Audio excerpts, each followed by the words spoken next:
Over the last 5 weeks, I've made over 1,000 masks for people around town and also for the city of Alameda. In doing so, I've realized that I really had to modify the type of pattern I used so that the process would go faster and that I wouldn't have a bunch of all-nighters on my hands.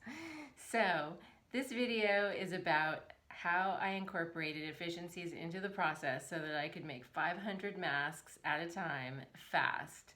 And by fast, I mean within about 10 days, including the work that I normally do. So here we go.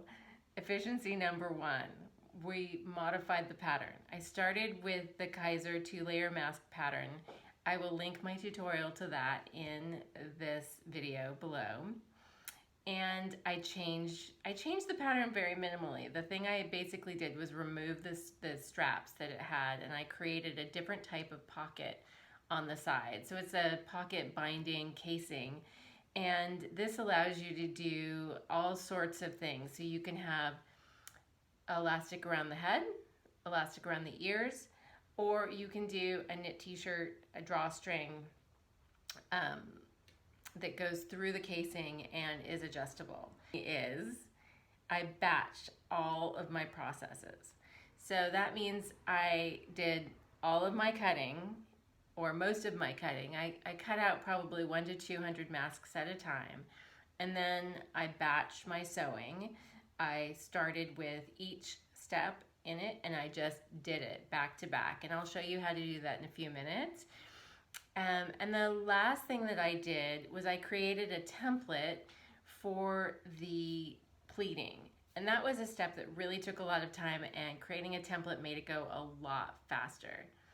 So here we go. Let's make some masks.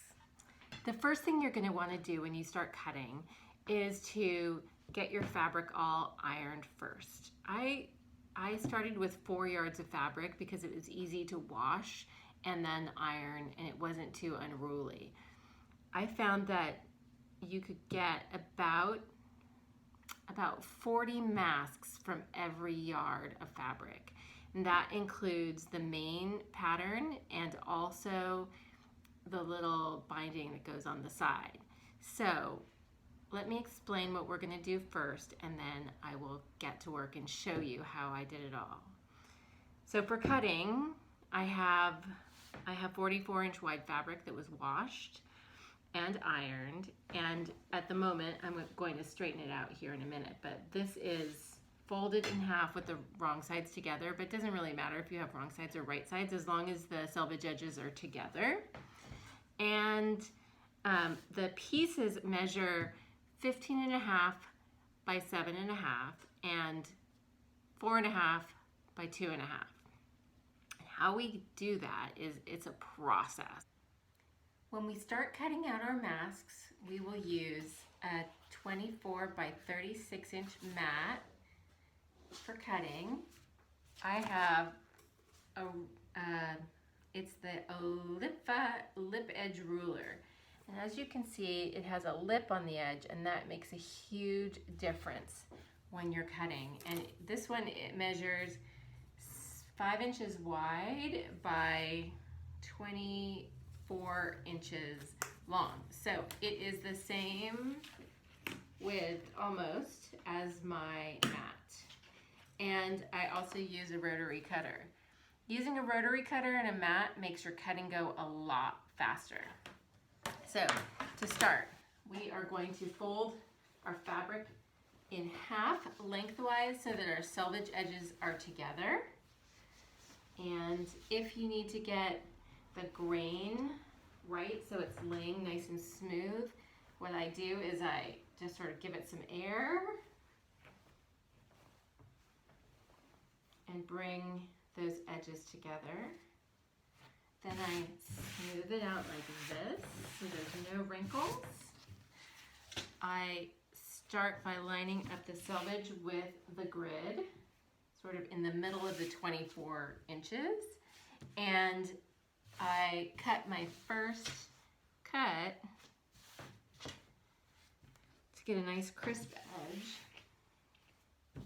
on this edge right here.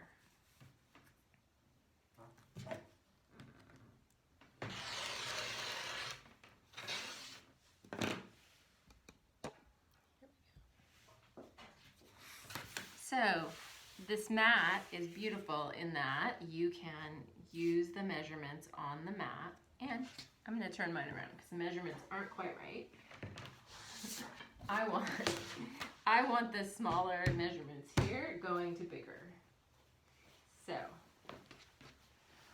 lining up my fabric that has been newly smoothed out along the bottom grid and lining it up with that first line, the cut edge with the 0,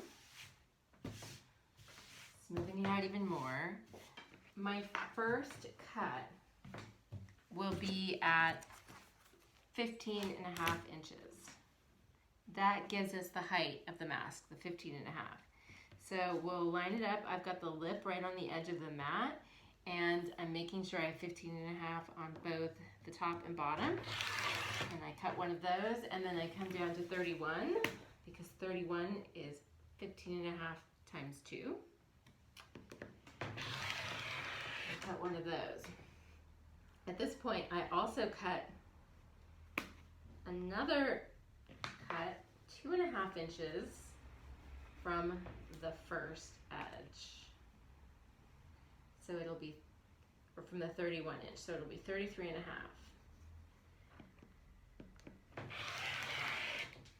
Now, once I have those three, I have 2 larger rectangles that I'm going to line up, making sure to get the folded edges matching.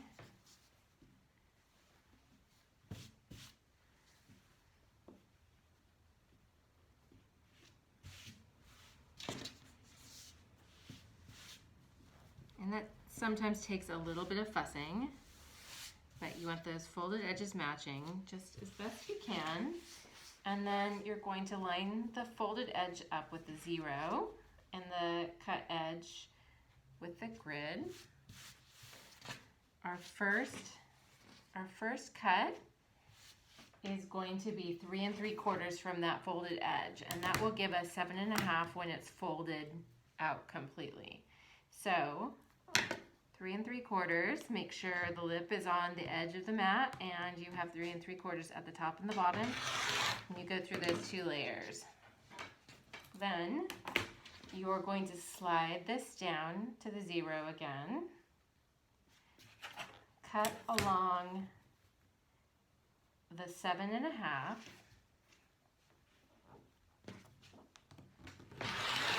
and then at the 15,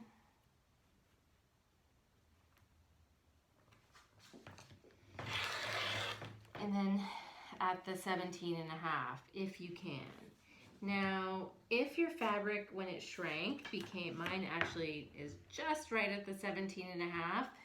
If your fabric shrank and you don't have that extra 2.5 inch strip at this point, then you're going to need to cut another strip after this that's 2.5 inches wide. So I'm going to go ahead and stack these so that now I have 10 masks in this pile. So I have, each yard yields about 10. Okay, then I have my 2.5 inch strips and my 2.5 inch strip over here. And what I'll do is I'm going to line all the cut edges up at the 0, and I'm going to start cutting at 4.5. So I have one cut at 4.5. You want to make sure it's 4.5 on up there too. And then the next cut is at 9.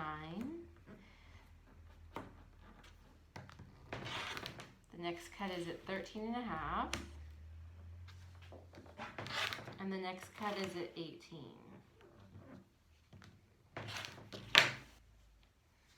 So that yields about, so this is, each of these is 6, 12, 18, and this is just one layer, so 20.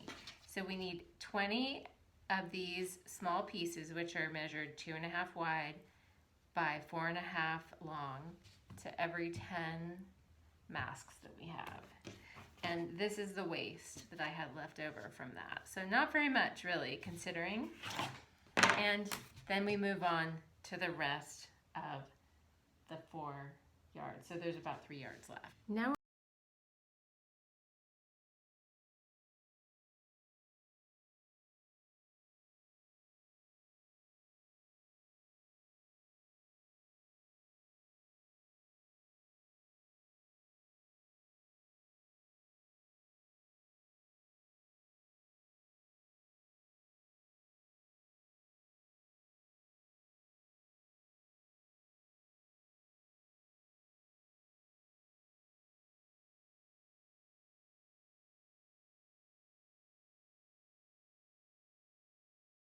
I'm gonna cut the straps. Here's our fabric. We have about 40 inches of knit fabric, and I have the selvage edges together. It's folded in half. Selvage edges over here, and I'm going to actually flip it so that it's a little shorter. Turn it, flip it, turn it. So I'm cutting along the lengthwise grain, and it's folded in half. So these are the selvage edges over here, and this is the cut edge. I'm lining this folded edge up with the grid. And we're gonna try to get at least 40 straps out of this piece of fabric. We'll probably get more. The key is you want it long enough to go around the head, which is about 40 inches usually works, because once you stretch the fabric and it curls, it becomes longer. And we'll start with our folded edges over here. And we're gonna do a narrow cut. We're gonna cut at just about 5/8 of an inch. And that'll give us, because it's on the fold, that'll give us a 1 1/4 inch strap. And you can continue cutting 1 1/4 inch straps all the way across, and it will basically be 2. So each time we cut, we're cutting 2.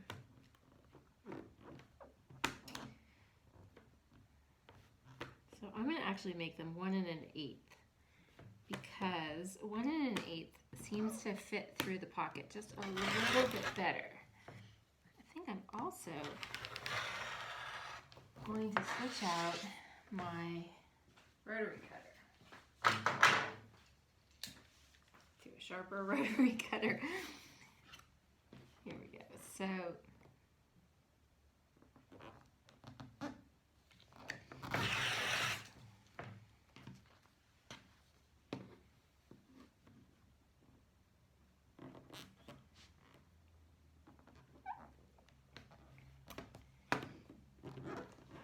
it's a little harder to keep it all flat when you have multiple layers of fabric, but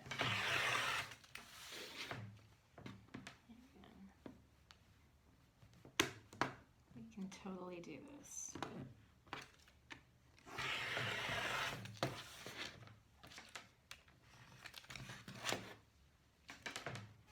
So now we're going to iron the bindings that go on the sides of the mask, and I do it all at once. So I have 40 masks cut out, and I need to iron 80 of these little pieces. So here we go. We're going to start by folding down the short ends 1/2 inch. I can eyeball it. So if you make them a little on the smaller side finished, that's better than having them be too big. So anyways, fold down all of the short sides about 1/2 inch. And I go around to all of them. The iron gets pretty hot, so I can't do them all like individually all the way at once because the ironing board also gets really hot. So when I'm doing it like this, it helps keep the area of the ironing board that I'm working on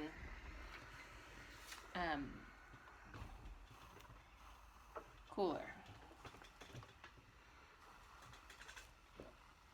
I'm trying to get them as even as possible and as close to 1/2 inch on each side as you can. This is the short sides at 1/2 inch. After we get the short sides pressed, then we're going to press the long sides.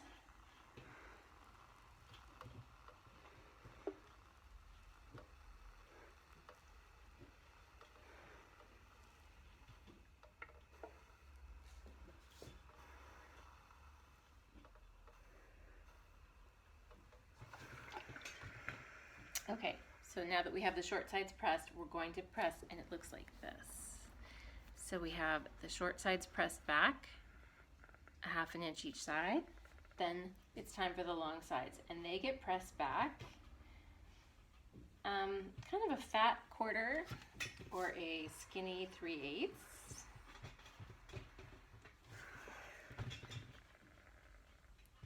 And I just go ahead and I do that to all of these.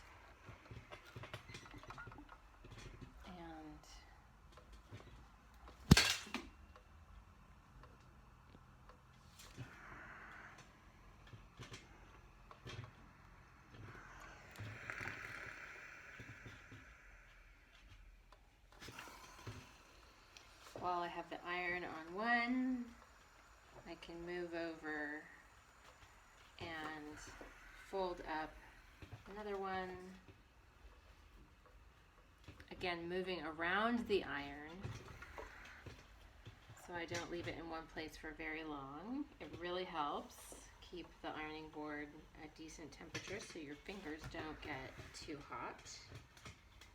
I do have it on steam because the steam definitely helps the cotton fabric crease.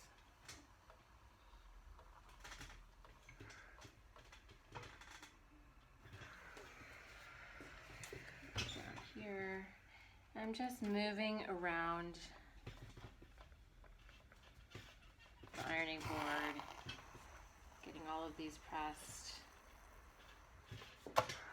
If one looks like it's coming up a little bit, then go ahead and press it again.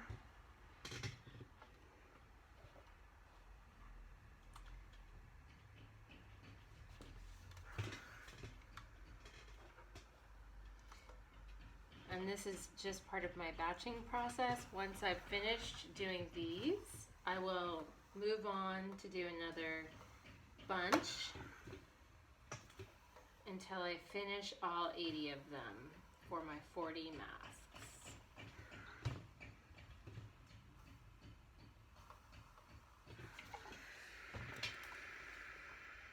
And this is what it should look like now. So we have the two sides folded back 1/2, these two sides folded back 3/8, and then we're going to press them in half again, but this time not exactly 1/2. You want to have one side about 1/8 inch longer than the other side, and that's because it's going to get sandwiched on the side of the mask, and we want the underneath side to catch when we're stitching it down. So we have it about 1/8 inch longer on the back side than on the front.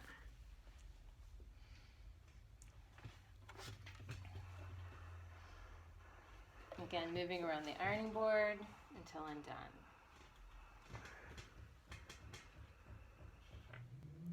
The next step is sewing all of the mask pieces at once. And the easiest way to do that is to just batch it. So I have my mask like this, and I'm going to put the short ends together with the right sides together, and I'm going to stitch it 1/4 inch. I don't pin this at all, and I just start at one end.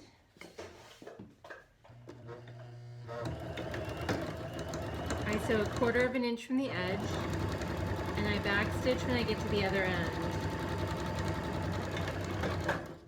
Then I pick up another one from my stack, and sometimes I just put the stack in front of my machine like this to make it a little easier. I put them together, match up those edges, and I just butt that up to the last one, making sure I back stitch at the beginning and the end.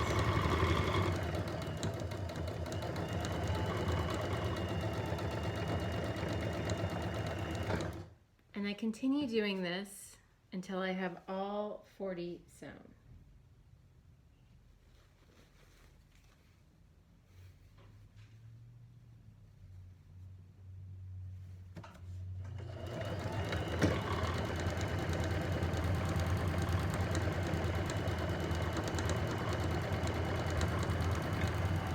So now we're going to press our masks. I do about 10 at a time, where I press the center seam. So I open it up like this, get that seam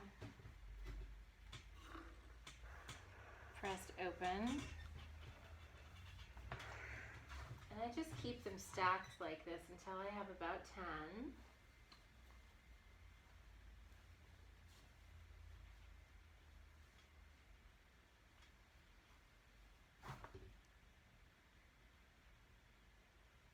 And I open up that seam, press it,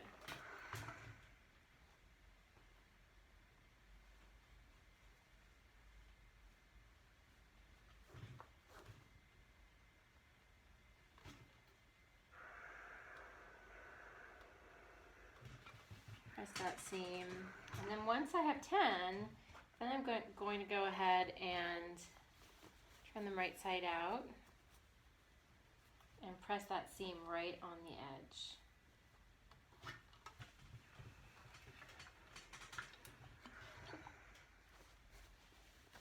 I'm pressing the entire square so it's nice and crisp. And I'm just doing them on top of each other. Make sure all of them are really pressed nicely anyways.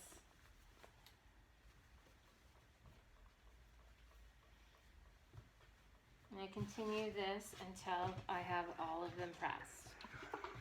The next step is pinning and marking the mask for pleats. I've gone ahead and made a template that looks like this. And the template is so that I don't have to measure each time I'm making a mark on my mask. So how it works is we have a 7 1/4 by 7 1/4 piece of manila that I just took an old folder and drew a 7 1/4 by a 7 1/4 square. And then I marked up 1 1/2 from the bottom on each side, another 1 1/2, another 1 1/2, and 7/8. I marked those lines, and then I just took a little snip out of the paper, just a little triangle. You can see what that looks like here. There we go. To make a little space to mark my mask. Marking and pinning the mask. We will start with one of the masks, and I like to have the seam at the bottom. Then I place the template over it, mark the notches or the pleats with a friction pen, and here you can see this is the type of pen I'm using, friction, which comes off when you iron it. Then I'm finding my pleats, and I'm doing the bottom pleat first. So I'm taking that pleat up to from the first mark to the second mark, and pinning it on both sides. And the next step is what makes this different from the other 2-layer mask that I did, which I did in 2 steps.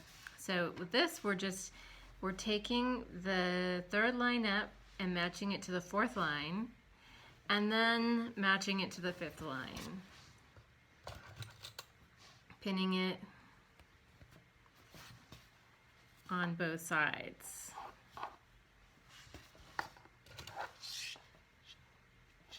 So our mask only needs to be stitched once on each side instead of twice, and you can see we have that second little pleat behind the pleat right there. Now we're in the final part of the mask making process. I have my mask.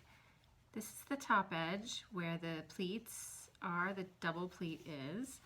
And what we're going to do is we want to sandwich the ends inside these little pockets or binding pieces that we made earlier.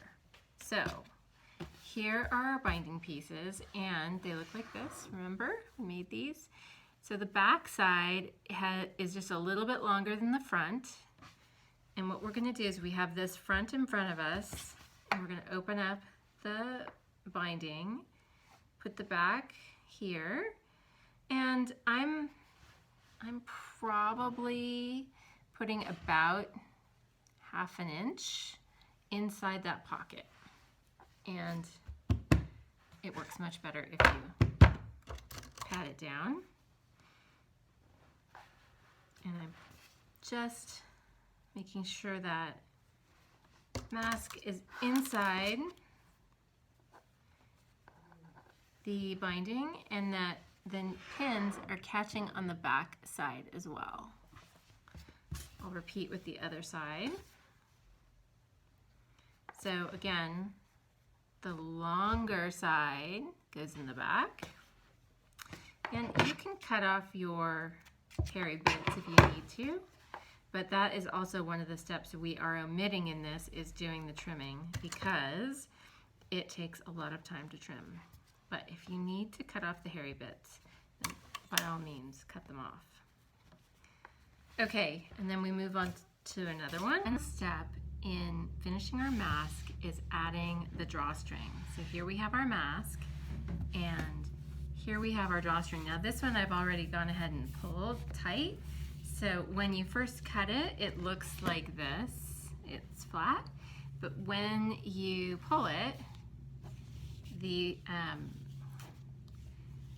edges curl and it becomes more like a cord than it does a piece of fabric, and the edges curl in and it doesn't fray.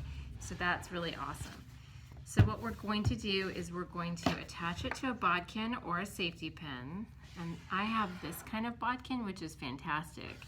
It's a great tool. And I tighten it down, and then I'm going to go in one side. Sometimes you have to fish around for the place between the seam allowances so you can get it through the casing, but we're going to go up one side and then down the other side.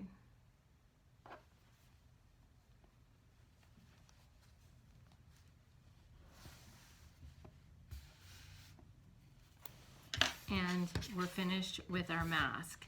So this part goes around the head. This part opens up and goes around your nose, and these tie behind your neck. And this step really eliminates that whole binding step to put the ties on the side, and it's really comfortable. So I encourage you to try this at home. So there we go. We've just made a whole bunch of masks. We have our surgical style 2-layer face mask. It is not meant to be a medical face mask. It's a mask to protect others from you, basically. So anyways, it's 2 layers of fabric. We did it, yes, and we've done lots of them. We have a drawstring through the mask, and the way we made it efficient was by modifying the original Kaiser pattern to have these pockets or binding pieces to thread the drawstring through. We also batched all the different parts. So we batched our cutting, we batched our sewing, we batched our pinning. And the final part that really made a difference in the time was by creating a template for the pleating of the sides. So there you have it. If you've liked this video, give us a thumbs up and a follow. It really helps us out. Thanks so much for watching.